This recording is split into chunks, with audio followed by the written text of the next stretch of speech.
And welcome to Pulp Mythos. I'm Brian here with Larry and Spencer, and we're going to be discussing And lawnmower. Snowfall and the lawnmower. Yes, if you hear a lawnmower in the background, I apologize.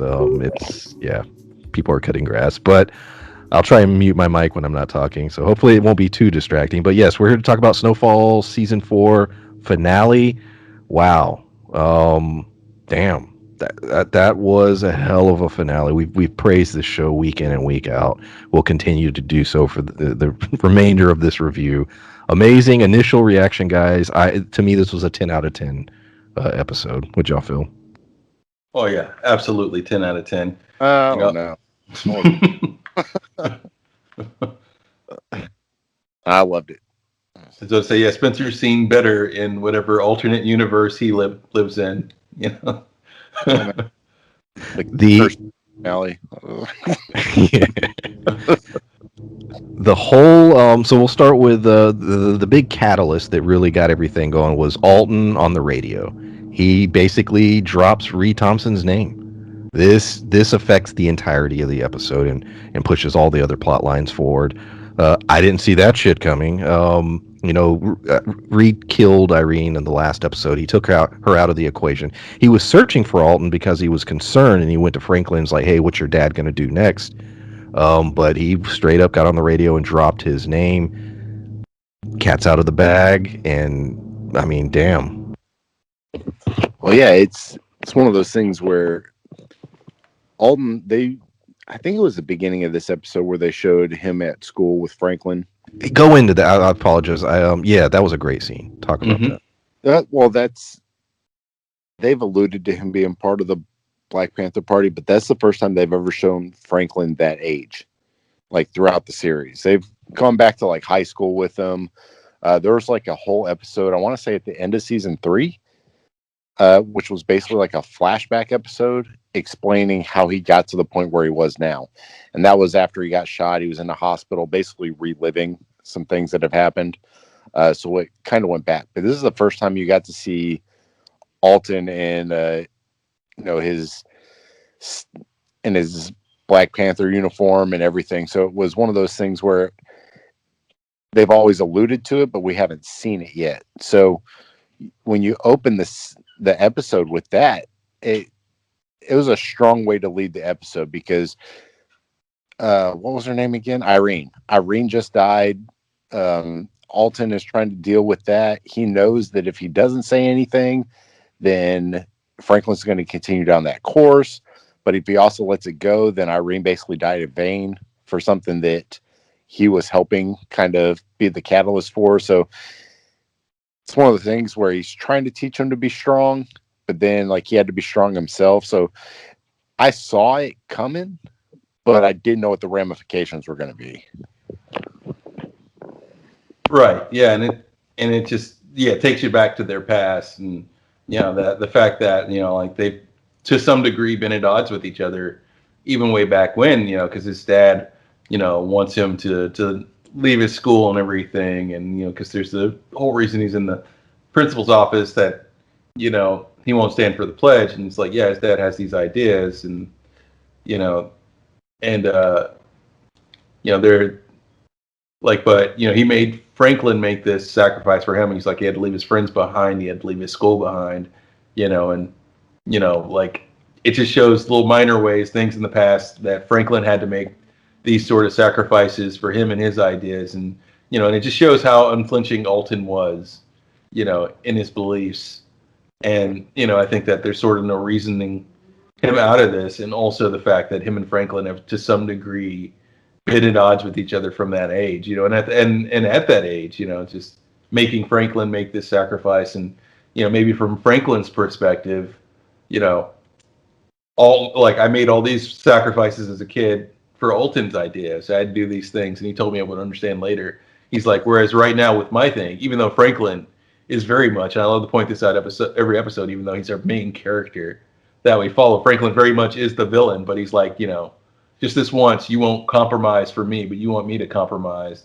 Like I've compromised like throughout my childhood for you and everything. Alton is the good guy. Yeah, Alton is 100% and I think that opening thing is even ties into that. Alton, throughout the course of this entire season, specifically this season and this final episode of the season, Alton is the one in the right. He is the good guy in this story. And yet, you're right. They structure it in a way where obviously we're rooting for Franklin, but no, yeah, Alton's he's the hero here. But I think that it also shows how much Franklin is like Alton, because you show how headstrong he was. He was like, Franklin didn't want to do it, but he feels like he's leading him down this correct path. Well, Franklin's path now is obviously not the correct one, but it kind of, to me, he's doing the same thing to Louis and Leon and Jerome.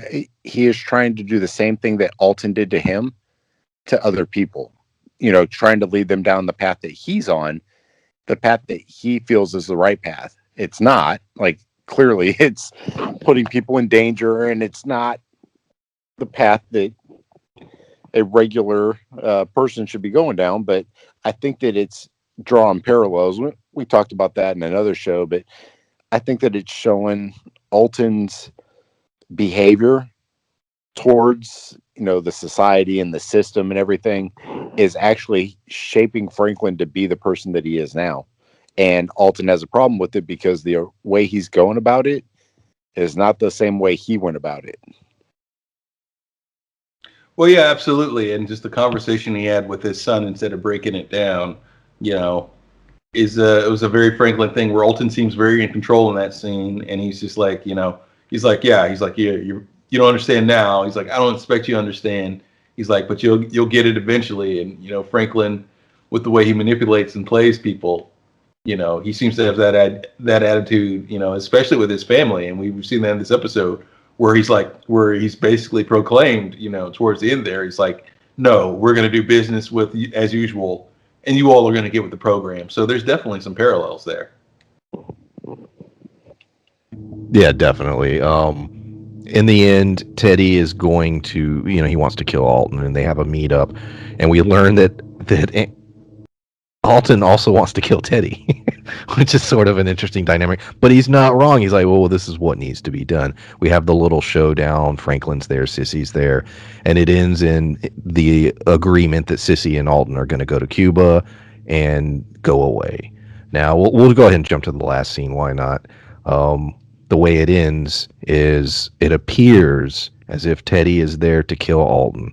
Now, I'm curious what the decision. The season didn't get picked up. The show didn't get picked up for a fifth season until midway through season 4. So I'm curious if this was going to be the cliffhanger.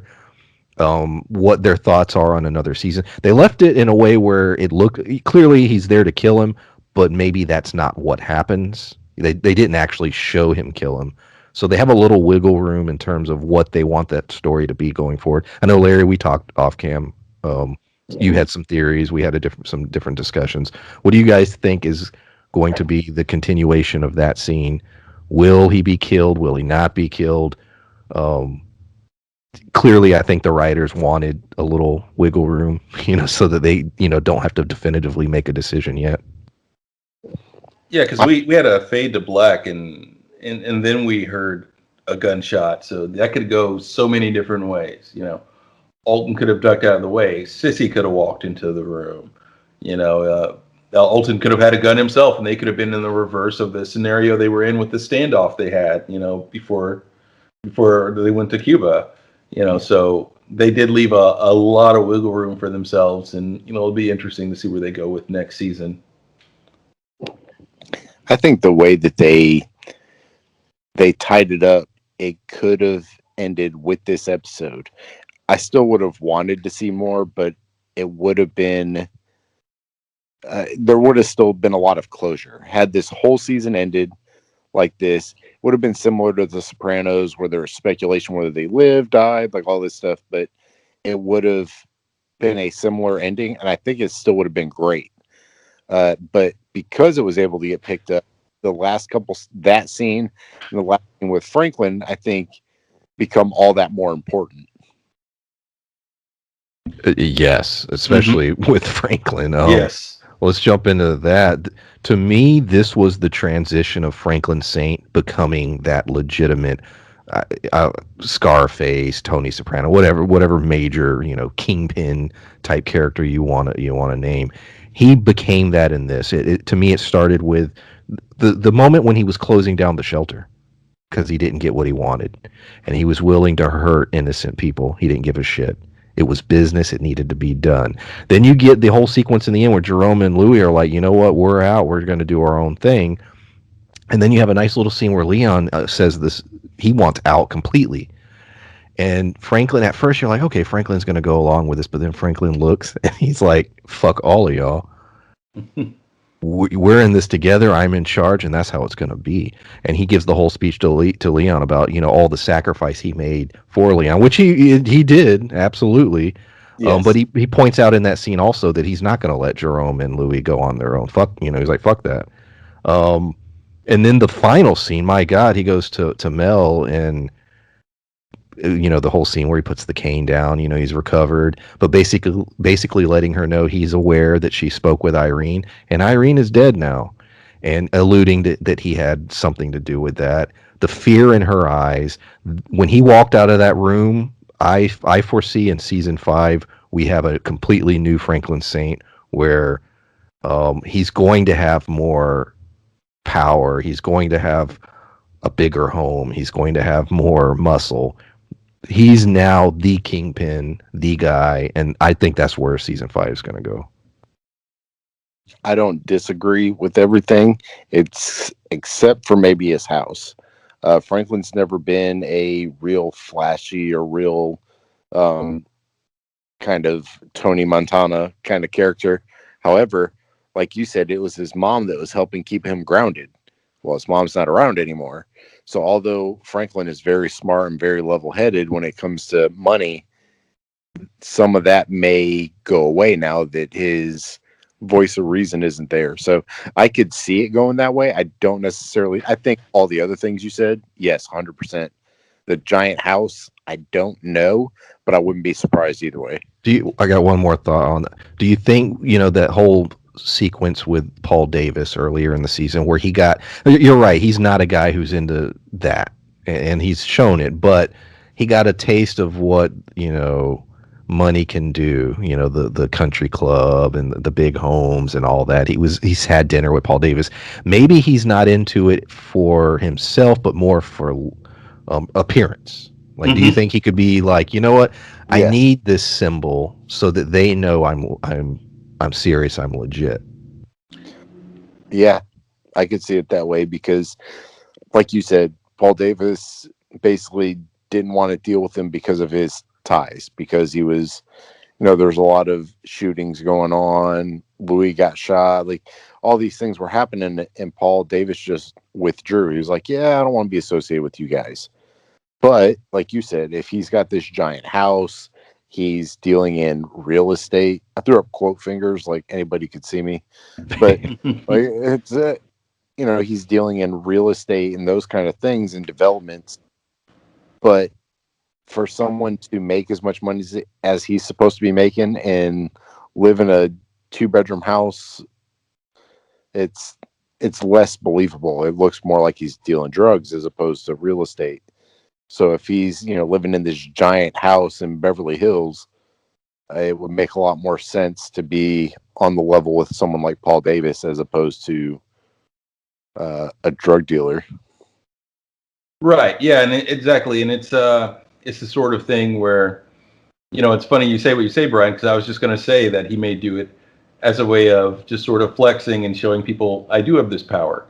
There is no not doing business with me. If I say we're doing business, we're doing business. Because I think next season, we're definitely going to see a Franklin that's tired of bargaining, tired of asking, because you could see the frustration on his face, especially when he gives that speech, not just the one this episode, but the one previously, like, when it's Louis and Jerome and everybody in the room. And he's like, and he's mentioning that he takes all the hits for them. And yet he still, gets all this shit, so he's tired of being second guessed. So yeah, I think he may acquire those things just to flex, just to make himself more untouchable. Like we're likely going to get a Franklin that wants to appear way less vulnerable, we're gonna get a Franklin that wants to show people like Paul Davis. It's like, hey, guess what? You've signed contracts with me previously. Like you wanna back out too late. We're already tied together. Like we're closely tied already, and like you're either all in or you're as exposed as I am. So we're probably going to get him maneuvering a lot smarter, maybe hand waving. In fact, a lot of the things that characters like Louis and Jerome, what they want to do, because he's going to try to make it very clear. It's like, no, I'm in charge. I'm calling the shots. I'm tired of all your crap. I'm tired of you getting in my face and treating me like I'm the villain. I'm not the villain. We're the villains. That was a great line. Teddy points out that Frank, when he's talking to Alton, he's like, Franklin is the number one drug guy in North America. Like he's already achieved that, the amount of money coming in. Franklin, yeah, I'm so excited to see Franklin in season 5. Yeah, Yeah, they said the number one crack cocaine dealer in the world or something like that. Yeah. Going to the Teddy thing, we have Gustavo, who's basically told, which I love this development. One of the CIA guys comes in, and is like, yeah, Teddy's sort of off doing whatever. So yeah, we're gonna bring in another person. We're not sure who yet. We have a few ideas, and Gustavo is basically like, look, and in very few words, he's like, I run this shit. You want to bring someone, fine, but then you stay the fuck out of my way. And so now Gustavo sort of seems to be like, no, I'm running this, and this is how it is. And I love every interaction between him and that guy. I don't know the character's name, but because the guy always looks afraid, and he's supposedly this probably trained killer, but he looks terrified because he knows who Gustavo is and knows what he will do. But I like that development. You guys, yeah, I'm assuming we'll have another character working with him next season, and that there'll be more dynamics as far as his arc. I told you I'm on board with everything Gustavo, so that's I have zero issue with that, and I really did enjoy the storyline that they set up with that, because they showed that he was willing to just go forward. He's like, yep, no, this is my shit. And then the agent came in with the picture of Lucia, and I feel like he is going to help them however he can, because at this point in time, the CIA is helping him. So he's he has them running errands for him now. Which I even like. Yeah, exactly. And it's the sort of thing where when this new person shows up, I just feel like it's going to be, training day. They're putting this person to sort of watch Gustavo, to sort of control what he's doing. But, Gustavo's going to be, to some degree, introducing this person to a world they're not used to. Like whoever they assign to Gustavo is going to be way out of their element. So there's no telling where that will go. I doubt they'll adapt very easy. They'd likely at best be in the place that you said Teddy was in season 1,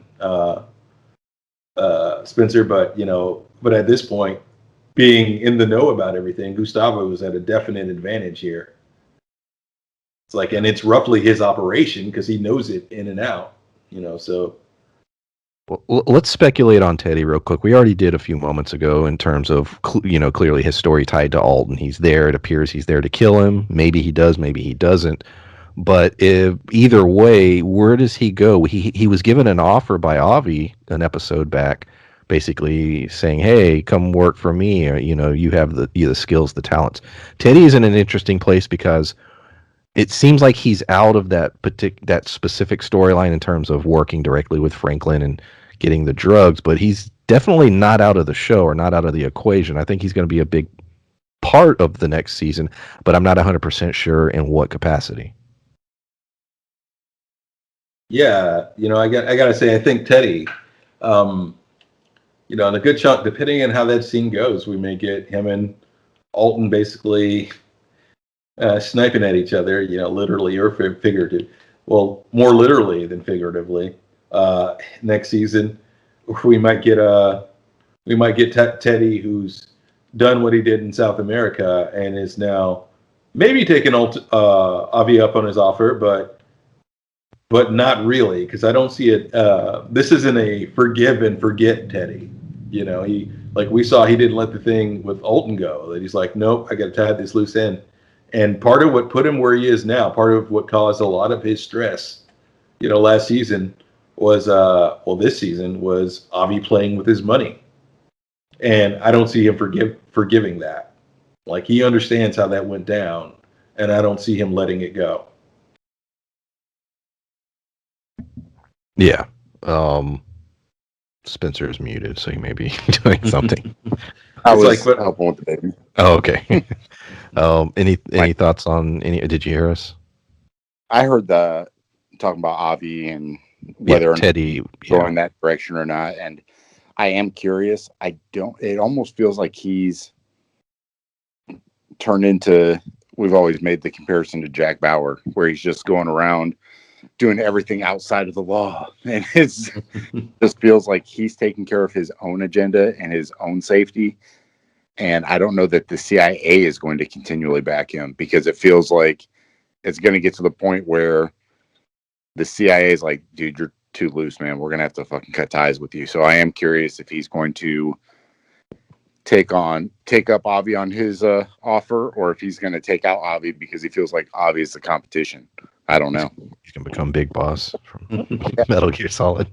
Well, that was my thought, because Avi told him everything he needed to know. He reminded him that he's talented, he's connected, he's perfectly made to be on the wrong side of the law right now. And so he's like, all right, it's like you said, you told me all these things about myself and they're true. It's like, well, then why work for you? Why not work for myself? I didn't hear the part of that speech where I needed you in any way. Is how he may be looking at this. Yeah, I agree. I think the scale of next season is going to be even bigger than what this season was. Scully, don't have a lot to say. They sort of resolved it. I mean, they left it where, there's a cool little gunfight with him, Franklin, and Alton, which was actually, I really enjoyed that. Scully gets hit in the gut. He goes to the hospital. He's going to kill Louis and I guess maybe Jerome. He gets talked down, then Jerome tackles him. He's on the floor bleeding. I don't recall them specifically saying if he died or not. I think he survived.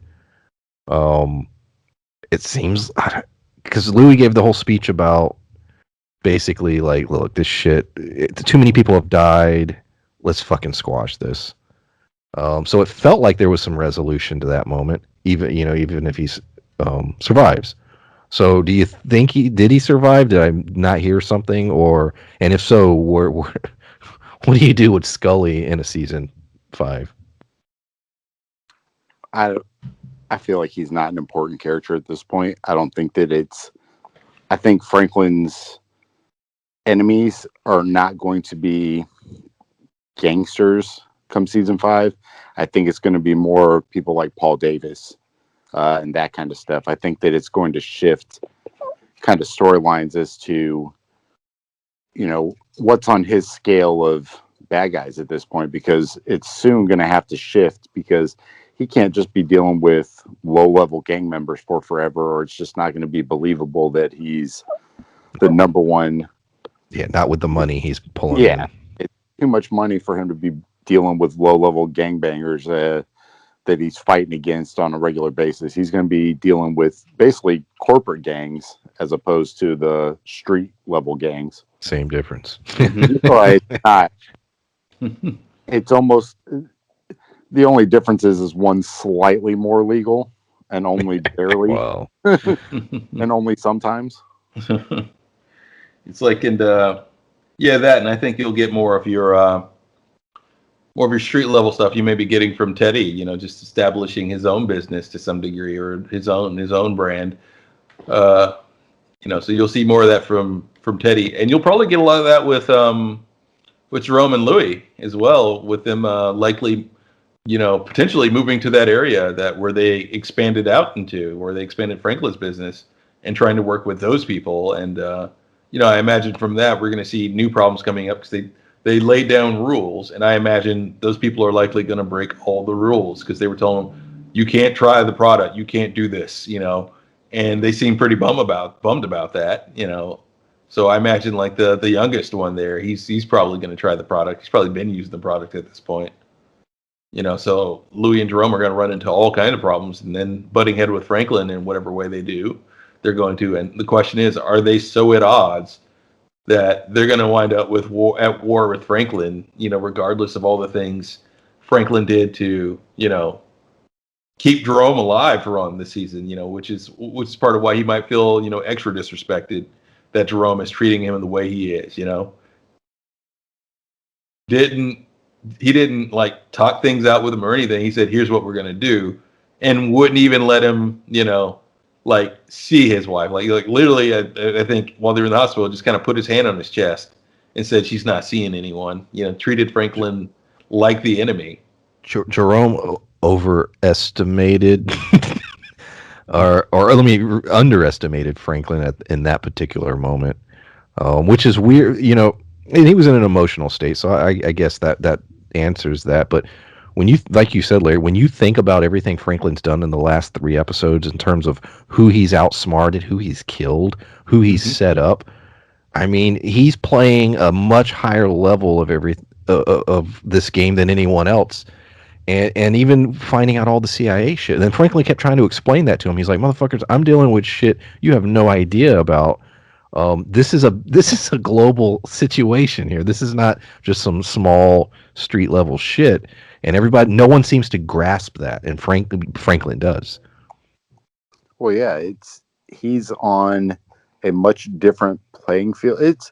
I kind of you look at a management structure at a normal 9-to-5 job, whereas everybody on the lower level hates their boss because their boss isn't doing shit, but they just aren't seeing what their boss is doing. The amount of flack that they have to deal with, the kind of stuff that sometimes the responsibility that comes with having that high of a paying job and moving up the chain that much, they don't ever see what Franklin's dealing with. And they just take it for granted that everything's just getting done. So Franklin's now feeling underappreciated. And he's like, look, motherfuckers, I've been doing all these things. I've been taking care of all this stuff. And now you're going to do this to me. I think the amount of disrespect he's feeling is not been good. Well, especially with the Leon, he's like, Leon, do you not remember what the fuck what just happened? What just happened? And he basically tells him, no, you're in this for life. This is a life debt you owe me. Which is very true, because he essentially saved Leon's life, even though, given the things that Leon has seen and done this season, Leon wants nothing to do with this life anymore. But it's like, yeah, he legit owes Franklin, and Franklin is very much about that life, so like Leon's kind of stuck right now. Well, I don't have anything else really in my notes, but this is the finale, and so is there anything you guys want to talk about in terms of something I missed, or as far as a prediction on next season? Hopefully, we won't have any delays, I think, because of COVID or anything. So hopefully, we'll actually get it next year. But yeah, is there anything else you guys want to talk about regarding Snowfall season 4?